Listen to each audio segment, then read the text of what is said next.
Vamos começar o programa de hoje conversando com o reitor da Universidade Federal do Pará, o professor Emmanuel Tourinho, justamente agora que a universidade começou as celebrações de seus 60 anos de fundação. Ela foi fundada exatamente no dia 2 de julho de 1957. Reitor, é um prazer tê-lo aqui, muito obrigado por ter vindo. Qual é o significado dessa celebração de 60 anos de uma universidade?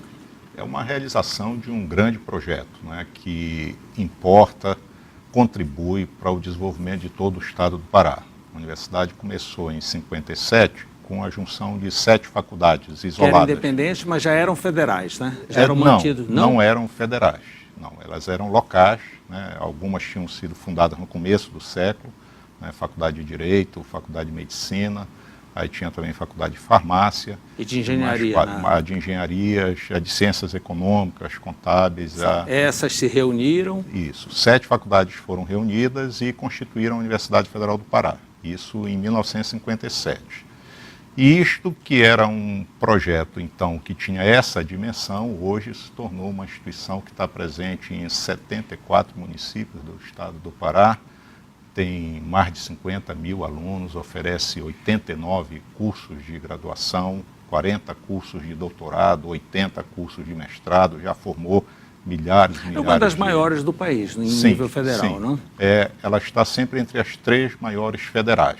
Isto sem contar que ela já deu origem, por desmembramento, a outras universidades. 3 outras universidades federais. 3 outras. Santarém, Marabá e Macapá, não é isso? Macapá, isso. E mais a de Rondônia, que não foi só desmembramento da UFPA, mas que teve também um campus da UFPA que funcionava lá, que foi incorporado na época da criação da Universidade Federal de Rondônia. Reitor, quantidade, número, mais de 50 mil alunos, quase 90 cursos de graduação, são números bastante grandes, mas isso de alguma forma não afeta a qualidade, reitor?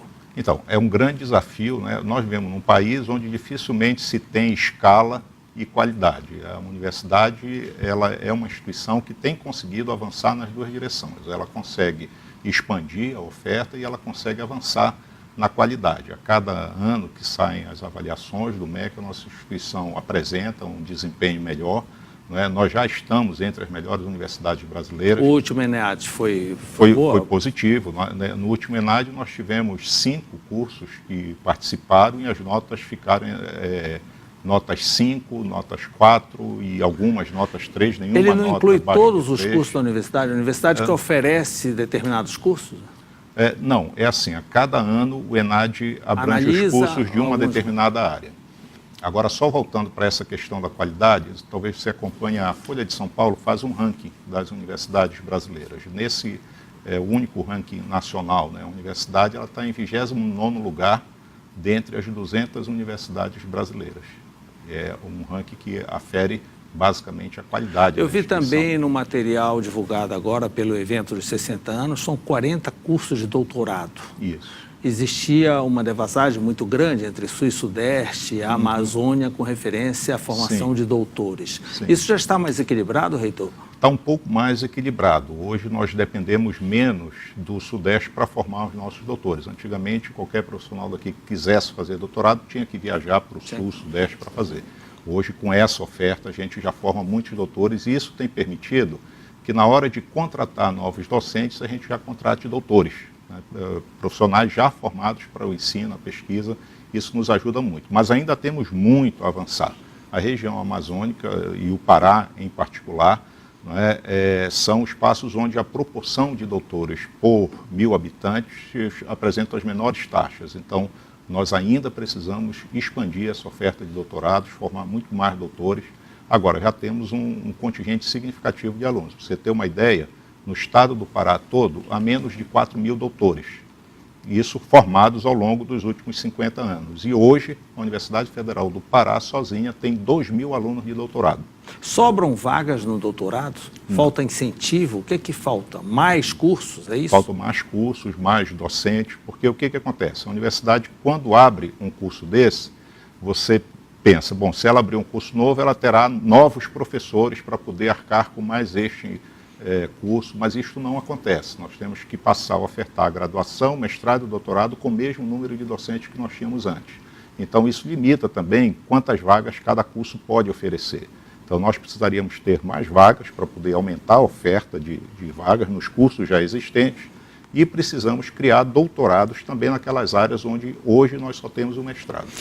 O Emanuel Tourinho, o cidadão não reitor, olhando para trás nesses 60 anos, o que diria que a universidade deixou de fazer? Poderia ter avançado mais?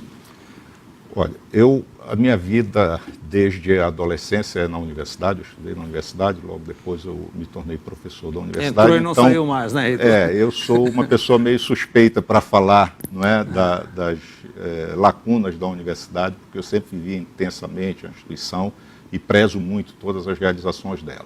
Agora, se você me perguntar onde a universidade tem que avançar hoje, eu diria que nós temos desafios em 3 grandes áreas. Eu acho que a gente tem que continuar investindo na qualidade do ensino, especialmente da graduação, que nós avançamos bastante. Mas o senhor não abre mão da quantidade? A quantidade não é necessária? O senhor não acha que diminuindo um pouco a quantidade, o senhor melhoraria a qualidade? Melhoraria talvez, porém não necessariamente nós estaríamos cumprindo a nossa função social, que é promover a inclusão pela educação sem e dúvida, ciência. mas desses quase 90 cursos de graduação, reitor, metade não deve ter mercado de trabalho atualmente. Tem aquela velha história, é uma a questão universidade que você... formando desempregados. Se diminuíssem esses cursos de graduação, não sobrariam mais docentes para ampliar o doutorado?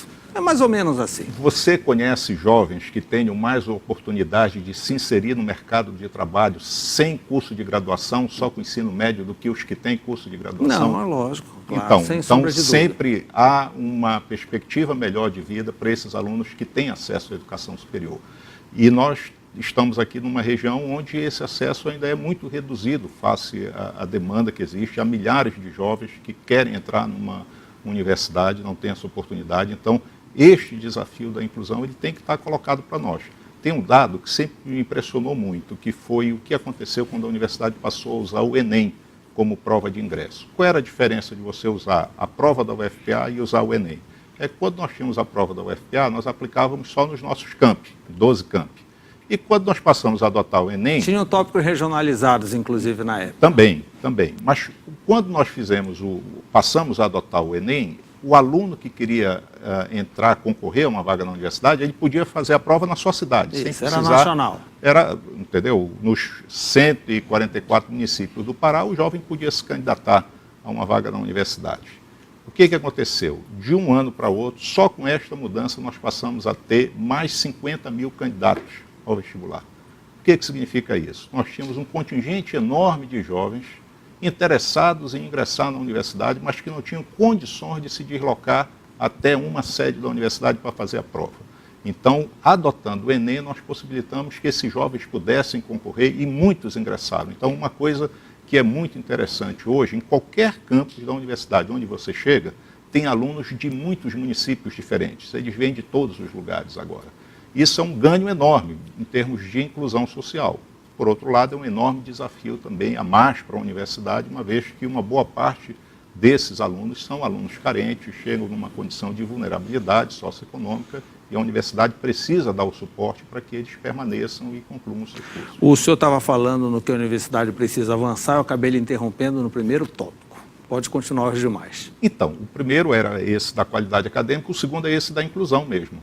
Nós precisamos encontrar mecanismos para continuar expandindo a oferta da educação superior, para poder trazer para a universidade esses jovens que estão excluídos e precisamos avançar no suporte que nós damos a eles, para que eles permaneçam na universidade e concluam com sucesso os cursos.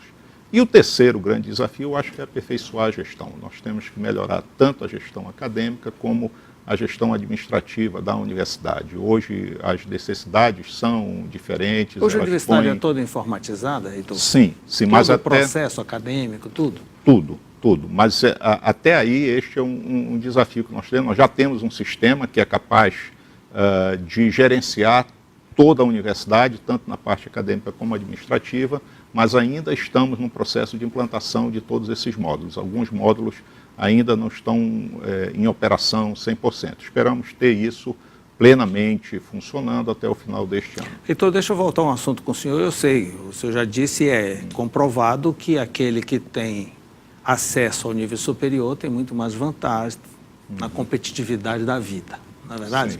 Mas a gente tem visto também muitos jovens frustrados com os cursos que cursaram. Porque quando chegam no mercado de trabalho não encontram aquele sonho. E isso cria uma frustração. É um profissional com nível superior, mas frustrado, não vai produzir. O máximo que ele vai conseguir é não ficar em cela comum se for preso, porque ele tem um diploma de curso superior. A universidade não teria flexibilidade para acompanhar a demanda do mercado? Não seria a universidade e não deixar que o jovem lá com 18, 17 anos decidisse, olha, eu quero fazer economia. E aí cabe à universidade, que tem todos os dados de mercado, dizer, não é o momento ideal. Por que você não procura uma outra área que tenha um momento ideal? E assim por diante. Veja, a universidade tem serviço de apoio psicopedagógico, ela pode eventualmente orientar. Mas o nosso maior problema hoje não é se nós formamos economistas ou geógrafos ou filósofos que a sociedade quer ou precisa. O nosso problema é, seja formando geógrafos, filósofos, médicos ou engenheiros, se nós formamos com o perfil que a sociedade necessita. E aí você tem razão num ponto, quer dizer, está havendo um afastamento entre o modelo de formação que a gente oferece e a expectativa da sociedade em relação ao profissional que ela precisa. Porque hoje nós não podemos formar profissionais especializados em disciplinas, não é? E que não sejam capazes de dialogar com um amplo leque de sistemas de conhecimento, de referências profissionais. Então, nós estamos engajados atualmente num projeto de, vou chamar aqui de modernização, mas o termo mais apropriado é de atualização do nosso modelo de formação na graduação, que inclui, entre outras coisas, a flexibilização do processo de formação. Com isso, o que a gente quer dizer? O aluno entra em qualquer desses cursos, ele vai ter um currículo que define 70% do que ele vai fazer. Os outros 30%, ele vai adaptar, ele escolhe transitando pelos vários campos com respeito aos quais ele tem algum interesse, alguma vocação. Com isso, o que é que nós queremos? Atualmente, como é que a gente faz? A gente pega uma turma de 40 alunos, esses 40 alunos passam 5 anos fazendo quase as mesmíssimas coisas. O que é que nós queremos? Que cada aluno faça um trajeto diferente, experimente coisas diferentes. A minha preocupação é o seguinte, a gente vê a velocidade da tecnologia, a gente vê no nosso celular o que evoluiu.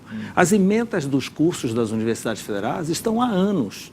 Certamente existe ementa que tem 60 anos na Universidade Federal do Pará. Não sei se chega a isso, mas tudo bem. Veja bem, há uma dificuldade de adaptação, de correr, quer dizer, são feitos cursos novos, novas engenharias, processos construtivos que estão evoluindo incrivelmente. E a ementa do curso de Engenharia Civil da Universidade é aquele mais antigo e assim por diante. Não tem a mesma velocidade. O que é que falta para uma universidade do tamanho da UFPA correr um pouco mais? Então, não falta só para a universidade, a UFPA. Né? Para todas as universidades brasileiras é preciso mudar este modelo de formação. Além desta questão da flexibilização, por exemplo, o que torna esse problema da ementa muito saliente é o fato de que o aluno passa muito tempo em sala de aula. O aluno não pode mais passar tanto tempo em sala de aula. O professor não tem condições de disputar com o celular que você estava falando. Né? Quer dizer, então nós precisamos ter um modelo de formação que coloque o aluno mais tempo dentro de laboratórios, em atividades de práticas profissionais, em ambientes que permitam a ele contactar os problemas concretos que um profissional como ele vai ter que lidar quando ele sair da universidade. Então, isso é parte dessa mudança necessária. A universidade tem um tripé da graduação, da extensão e da pesquisa. Nós ouvimos, lemos que há sempre falta de recursos para a pesquisa. Eu vi agora o orçamento para reconstruir a base brasileira na Antártida. Reconstrói, dá para fazer tudo bonito, depois não tem mais dinheiro para pesquisa. Acaba. Não existe dinheiro de pesquisa. Nós temos aqui na maior biodiversidade do mundo, todo mundo de olho na Amazônia. E como é que se encontra na Universidade Federal do Pará extensão e pesquisa? Bom, este é um outro enorme desafio cotidiano, né, para a instituição e para os pesquisadores. A maior fonte de financiamento da pesquisa na universidade, ela não vem... E daí a palavra Amazônia, né? Um pesquisador me disse isso. Que o maior ativo que existe na pesquisa da Universidade Federal do Pará é a palavra Amazônia. Sim. Você faz um projeto, coloca a Amazônia em cima, é grande, manda para Londres, manda... Isso abre portas, mas é isso. O recurso que financia a pesquisa não é o recurso do orçamento da universidade, é um recurso que você capta junto a agências de fomento, nacionais ou internacionais. E é aí que os nossos pesquisadores estão correndo também para conseguir esses recursos. No Brasil, nós temos vários grandes problemas. Primeiro, o orçamento de ciência e tecnologia é pequeno. O Brasil hoje destina aproximadamente 1% do PIB a investimento em ciência, tecnologia e inovação, enquanto os países desenvolvidos estão na base de 2% ou mais do que isso. Fora isso, há um problema de assimetria na distribuição dos recursos. Eles estão muito concentrados no sul e sudeste. Então, você vê a Amazônia, ela representa, a Amazônia Legal, 10% do PIB da população do país, mas nós só conseguimos trazer 5% dos recursos públicos de ciência e tecnologia. E há um outro grave problema no nosso país, que é o fato da falta de estabilidade das políticas públicas na área de ciência e tecnologia. Cada vez que muda o governo, muda tudo, os programas não são continuados, você não dá tempo para maturar as iniciativas que são bem-sucedidas. Então, o país vive de saltos e recuos nessa área por conta dessa instabilidade das políticas públicas. E esses recursos do exterior ainda estão vindo, são carreados? Eu visitei recentemente uma área da universidade, na área de informática, e vi várias caixas muito grandes, e perguntei o que é isso. São equipamentos moderníssimos. Sim, por que estão aqui na caixa? Porque ainda não tem recursos para montá-los. Às vezes falta obra. Organizações que dão esses equipamentos de última linha, tem uns lá que só tem aqui, no Brasil todo, e que não tem recurso na universidade para montar, para usar o equipamento. Mas isso é circunstancial, né? Então, é um problema cotidiano por conta dessa limitação de recursos, mas a gente coloca os equipamentos e essa alimentação do sistema por recursos externos funciona, continua funcionando. Por quê? Porque hoje, no mundo inteiro, a pesquisa deixou de ser uma atividade individual do pesquisador, do grupo local. Ela é feita por redes de pesquisadores e redes internacionais. Então, qualquer pesquisador... E redes também de financiadores. Sim. Então, qualquer pesquisador hoje participa de redes que envolvem pesquisadores de vários lugares do mundo, e em cada ponto dessa rede há um esforço de captação de recursos que alimenta toda essa cooperação. O senhor vislumbra ampliar o número de campi no interior? Há alguma área do Pará que ainda esteja descoberta? Nós, no momento, não temos essa possibilidade de falar em abertura de campi, não é? Mas é necessário expandir a oferta de educação superior, e nós temos no nosso projeto de médio prazo, né, o nosso plano de desenvolvimento institucional para esta década, que começou em 2016, prevê a criação de 3 novas universidades, o que obviamente vai depender das políticas do governo federal, né, delas possibilitarem isso. A do esquecido Marajó está inclusa? A do Marajó ainda não, porque nós ainda não conseguimos estabelecer lá uma base abrangente, sólida de pesquisa. Estamos avançando, não é? Mas lá ainda não está no ponto de apresentar o projeto de uma universidade, embora seja a região que talvez mais precise. O senhor será o 4º reitor que eu vou fazer essa pergunta, professor. A proximidade do Marajó da capital, a proximidade do Marajó da reitoria da universidade é tão pequena. Não incomoda esse IDH naquela região? Isso, a universidade não sente nada quando é divulgado isso? Sente, e por isso ela está lá. Nós temos um campus da universidade em breve. Muito pouco, o senhor não concorda? Um campus 60 anos de atuação e é muito pouco, não? Olha, nós faríamos 10 vezes isso se nós tivéssemos os meios para tal. Né? A questão é que a universidade ela não tem autonomia para decidir sobre a sua expansão. Se dependesse da própria universidade, nós estaremos presentes em mais municípios, nós estaríamos formando muito mais gente, como eu lhe falei. Quer dizer, essa necessidade de avançar no atendimento desses jovens no nosso estado. Mas nós dependemos de políticas que são federais, e os recursos necessários, eles, para virem, dependem de uma ação que não é só da universidade, tem que ser da sociedade toda. As lideranças políticas, as lideranças da sociedade civil organizada, tem que se mobilizar para conseguir essa expansão da educação superior. Agora, nós fazemos, com o pouco recurso que nós temos, nós fazemos bastante nessa Reitor, região. bem, semana passada iniciaram as celebrações, mas ela decorre aí o ano todo, não é isso? Sim. O que é que ainda vem pela frente? Bom, nós vamos fazer, durante a Feira Panamazônica do Livro, um seminário sobre a história da universidade. Vão ser algumas palestras e algumas mesas redondas, onde vão ser apresentados e discutidos vários fatos dessa história, desse percurso todo da universidade do nosso estado. Em julho, que é a data, dia 2 de julho, quando nós completamos 60 anos, nós teremos um concerto da Orquestra Sinfônica da Universidade, que é regida pelo maestro Miguel Campos Neto. Também teremos um concerto no Centro de Eventos Benedito Nunes, no campus da Universidade. Teremos um concerto no Teatro da Paz. E, além disso, faremos outras atividades programadas por cada faculdade, instituto da universidade. E isso alerta a todos que lá atuam que 60 anos são 60 anos de responsabilidade, não é isso, Heitor? Isso, e nós esperamos ter muitos outros, não é? Você sabe que para uma universidade 60 anos é infância. É verdade, é verdade. Eu vi agora que a Universidade de Coimbra fez 727 anos. Exato. Quando o Brasil foi descoberto, ela já tinha 260 anos. Você sabe que às vezes as pessoas esquecem isso, né? Comparam as universidades brasileiras com universidades brasileiras, são centenárias.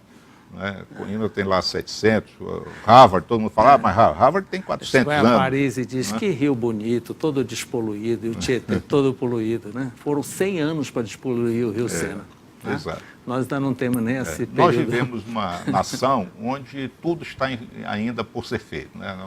Uma nação jovem, em formação, e temos ainda muitos desafios para superar. As nossas universidades, no tempo de vida que elas têm, elas já fizeram muito mais do que as universidades de qualquer país do mundo. É claro, porque o momento é diferente, mas também é por conta do esforço de todas essas pessoas que têm construído as universidades. Então, em seu nome, parabéns para todos que fazem a universidade, que obrigado. Fizeram e que fazem. Muito obrigado. Obrigado pela entrevista. Muito obrigado, foi um prazer.